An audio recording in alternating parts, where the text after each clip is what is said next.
नमस्कार, उत्तराखंड समाचार में आपका स्वागत है। मैं प्रियम शंकर झा। सबसे पहले मुख्य समाचार।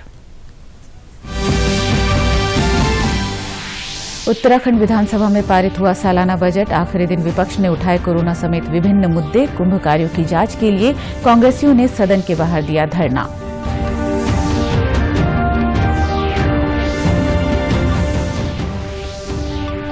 उत्तराखंड विधानसभा का सत्र अनिश्चितकाल के लिए स्थगित। 6 दिन में कुल 31 घंटे 29 मिनट चली सदन की कार्यवाही। 10 विधेयक भी हुए पारित।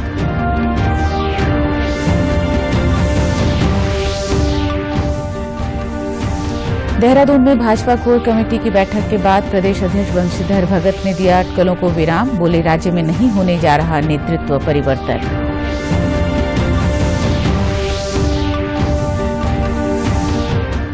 और हाईकोर्ट ने कुंभ मेले की तैयारियों के मामले में राज्य सरकार से मांगा जवाब। निगरानी कमेटी का गठन किया। महाशिवरात्रि पर भी एसओपी प्रभावी रखने के दिए आदेश।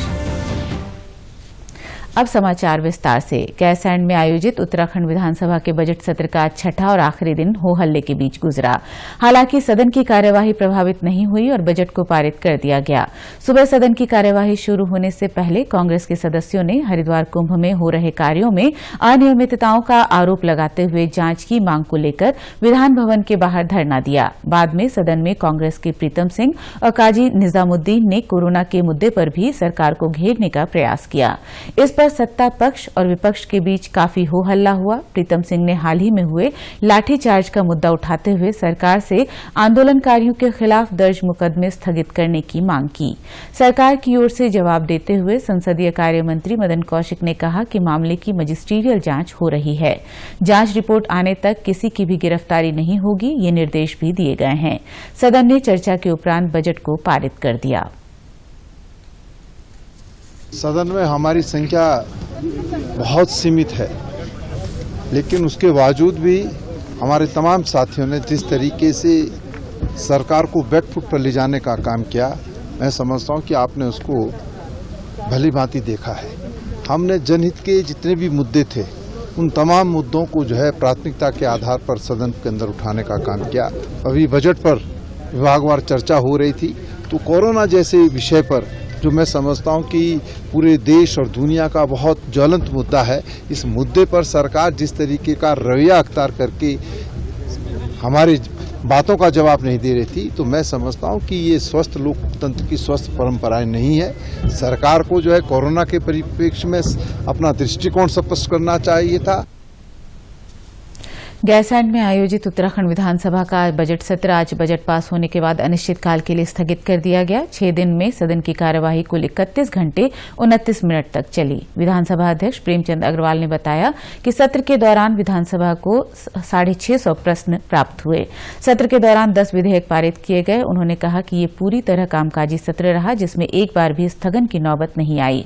विधानसभा अध्यक्ष ने कहा कि उत्तराखंड के इतिहास में पहली बार विधानसभा सत्र की कार्यवाही को उत्तराखंड DIPR फेसबुक पेज पर लाइव दिखाया गया।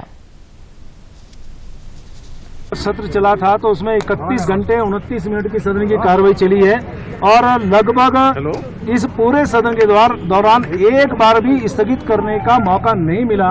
पूरी तरह से कामकाजी सत्र में इसको कह सकता हूं। और इस रूप में मैं इस रूप में भी कह सकता हूं कि इसमें हमारे 630 प्रश्न प्राप्त हुए थे, जिसमें से 141 उत्तरित हुए और सदन में 10 विधेयक पारित किए गए।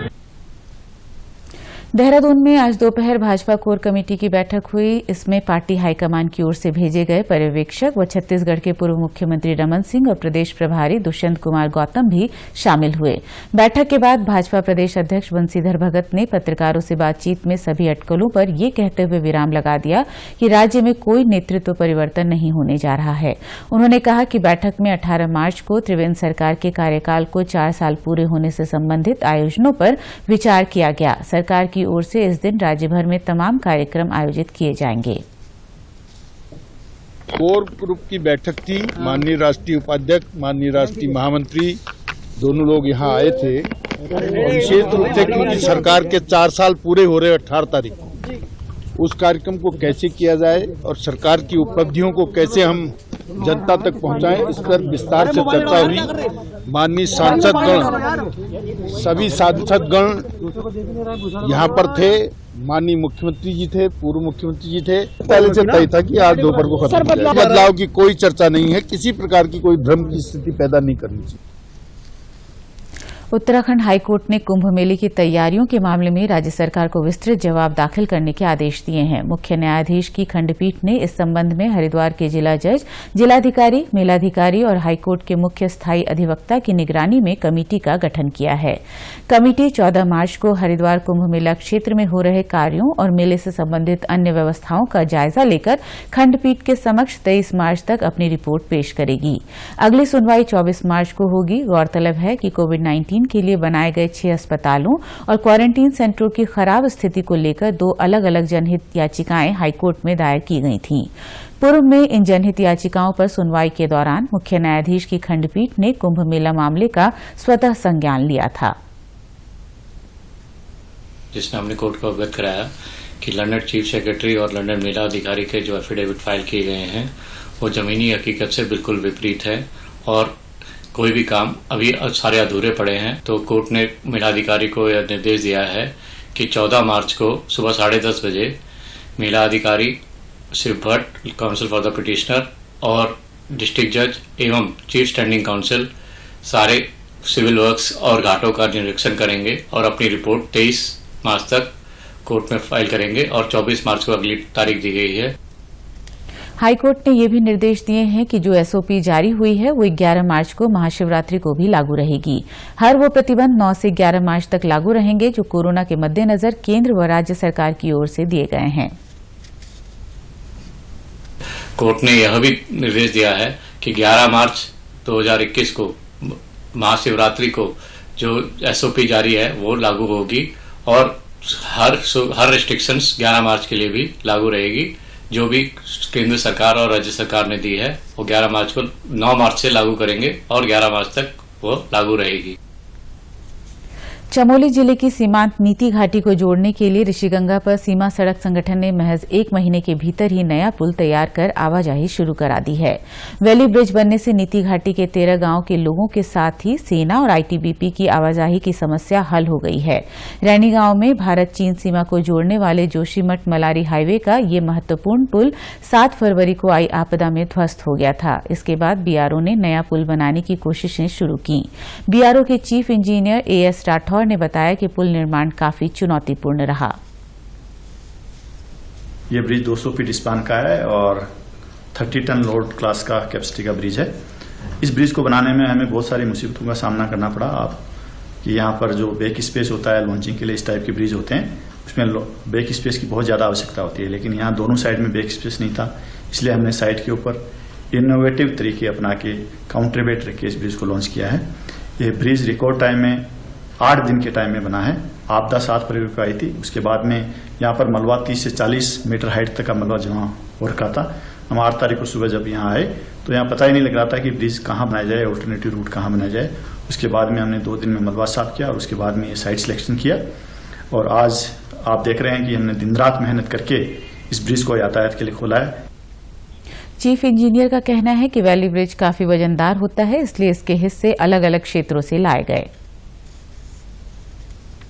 ये वैली ब्रिज होते हैं, इसके पार्ट्स बड़े भारी होते हैं और ये पार्ट्स हमने एक जगह पे नहीं उपलब्ध थे, इसलिए जगह जगह से लाना पड़ा, जिसमें बहुत फार ऑफ प्लेसेज जैसे जम्मू है, पठानकोट है, धारचूला है, रिमखिम बॉर्डर है, निलोंग बॉर्डर है, वहां से इकट्ठे करके लेके आए, जिसमें हमारी सैकड़ों गाड़ियां यूज हुई है।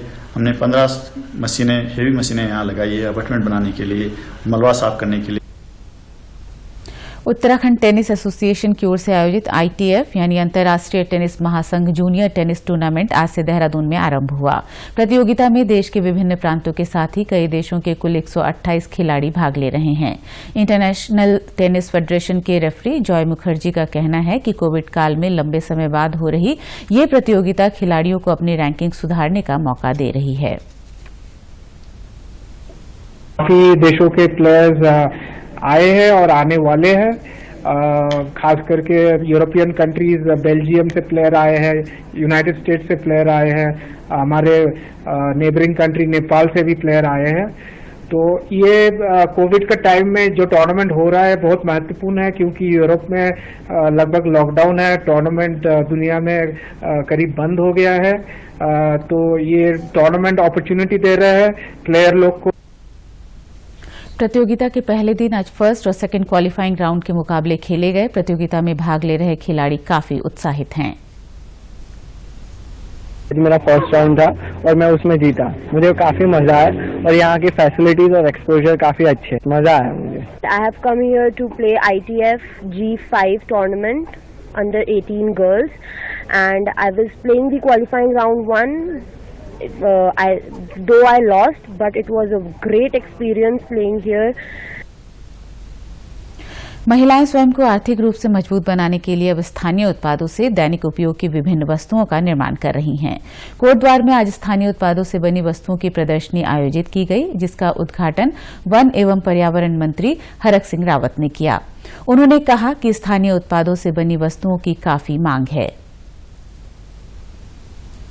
यह निश्चित रूप से बहुत ही अच्छा प्रयोग है और इससे उत्तराखंड के पहाड़ के किसानों को भी फायदा हो रहा है, जो महिलाएं बना रही उनको भी फायदा हो रहा है, और उत्तराखंड से पॉलीथीन, उत्तराखंड से प्लास्टिक, उत्तराखंड से एक तरह उत्तराखंड के जो संस्कृति है, उत्तराखंड की जो परंपरा है, उत्तराखंड के जो रीति रिवाज है, ये निश्चित रूप से एक जागरूकता का वो है। इस मौके पर महिला समूह के सदस्यों ने बताया कि वे भीमल के रेशों से पर्स, टोकरियां, खिलौने, चटाइयां, लैंप सहित ऐसी कई वस्तुओं का निर्माण कर रही हैं जो आसानी से मार्केट में बिक जाती हैं। इसके अलावा बांस से भी कई वस्तुओं को तैयार किया जा रहा है। सबसे पहले तो जैसे हमारे पास भीमल रेशा आता है, उसको हम छांट के बिल्कुल एकदम बारीक कर लेते हैं। पूरी लच्छी को छांट के बना के रख देते हैं। फिर उसके बाद जो है हम उसे चुटिया बनाते हैं, रस्सी बनाते हैं, फिर उससे हम मोटी वाली सुई, मोटा वाला धागा लेते हैं, उससे सिलते हैं अपने हाथ से। पूरा ऑन टोटली हैंडवर्क है ये। इनके पहले हमने इन्हें 2 महीने का प्रशिक्षण दिया और उसके बाद हम कोशिश कर रहे हैं कि इनके द्वारा बनाई गई वस्तुओं को हम मार्केट करें, और मुझे बताते हुए अच्छा लग रहा है कि हमें बहुत सारे ऑर्डर्स मिल रहे हैं और ये कहीं छोटा सा प्रयास हमारा सफल हो रहा है, जिससे कि जब ये स्वरोजगार से ये लोग जुड़ जाएंगे तो अपने घर में आर्थिक रूप से भी मदद कर पाएंगे और आत्मनिर्भर बन पाएंगे। उधम सिंह नगर जिले को देश के उत्तर पूर्वी राज्यों और पर्वतीय राज्यों में आधार समर्थित लाभार्थियों और किसान भुगतान का उच्चतम प्रतिशत हासिल करने के लिए सम्मानित किया गया। प्रधानमंत्री किसान सम्मान निधि योजना की दूसरी वर्षगांठ के मौके पर हाल ही में नई दिल्ली में आयोजित समारोह में कृषि मंत्री नरेंद्र सिंह तोमर ने जिलाधिकारी रंजना राजगुरू और मुख्य कृषि अधिकारी अभय सक्सेना को ये सम्मान प्रदान किया। उधम सिंह नगर जिले में 79,132 किसानों को किसान सम्मान निधि योजना का लाभ मिला है। इस योजना के तहत किसानों को प्रतिवर्ष 6,000 रुपए की धनराशि 3 किस्तों में दी जाती है। जिलाधिकारी रंजना राजगुरू ने बताया कि जिले में शेष बचे पात्र किसानों को लाभ पहुंचाने के लिए कृषि विभाग निरंतर सर्वे कर रहा है। प्रयास ये है कि जिले के हर पात्र किसान तक सरकार की इस योजना का लाभ पहुंचे। उधम सिंह नगर जनपद को माननीय कृषि मंत्री भारत सरकार द्वारा पीएम किसान सम्मान निधि में अच्छा कार्य करने के लिए सम्मानित किया गया है, जिसमें सभी लोग बहुत अच्छा फील कर रहे हैं। बहुत खुशी हुई सभी को। देखिए, आगे भी सभी को निर्देशित किया गया है कि आगे भी फील्ड में काम करें और देखें कि जो भी पात्र लोग हैं वो कोई छूटे ना और सभी को इस योजना का पूरा बराबर लाभ मिले। और कहीं भी किसी को दिक्कत आती है किसी लाभार्थी को, तो तत्काल उसका संज्ञान लें सभी अधिकारी, हमारे फील्ड के हों, चाहे एनआईसी की टीम हो, चाहे कलेक्ट्रेट की टीम हो, सभी लोग उसका संज्ञान लें और तत्काल रूप से समाधान भी करें। उत्तराखंड के समाचारों में बस इतना ही। चलते चलते मुख्य समाचार एक बार फिर। उत्तराखंड विधानसभा में पारित हुआ सालाना बजट। आखिरी दिन विपक्ष ने उठाए कोरोना समेत विभिन्न मुद्दे। कुंभ कार्यों की जांच के लिए कांग्रेसियों ने सदन के बाहर दिया धरना।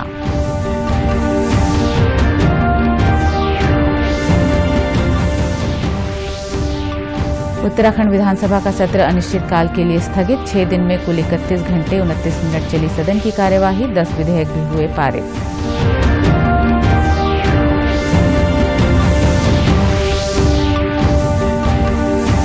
देहरादून में भाजपा कोर कमेटी की बैठक के बाद प्रदेश अध्यक्ष बंशीधर भगत ने दिया अटकलों को विराम। बोले, राज्य में नहीं होने जा रहा नेतृत्व परिवर्तन।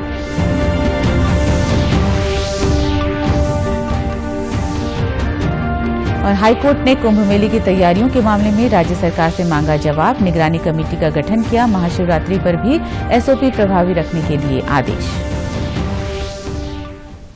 उत्तराखंड की खबरों के लिए आप हमसे सोशल मीडिया के माध्यम से भी जुड़ सकते हैं। हमारा ट्विटर हैंडल है DD News_देहरादून। हमारा फेसबुक पेज है DD News उत्तराखंड और हमारे YouTube channel DD News Uttarakhand को भी आप सब्सक्राइब कर सकते हैं।